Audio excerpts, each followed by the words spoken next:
șaselea, al șaptelea? N-ar, dar lucrurile așa stau, deci e omul și femeia. Și la noi în casă tot așa au stat. Nu știu ce vrei să spui. Tu erai și ești stâlpul. Și mama era femeia. Am vizit-o pe mama acum 2 zile. Vă știți că tata are pe cineva? Dacă vă liniștește și ea, vă rugăm.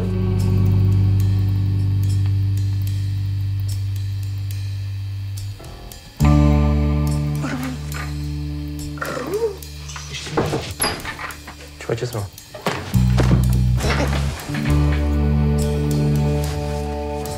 Nu mai vreau să faci asta.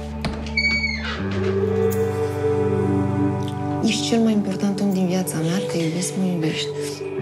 De ce trebuie să fie un copil dovada tuturor acestor lucruri?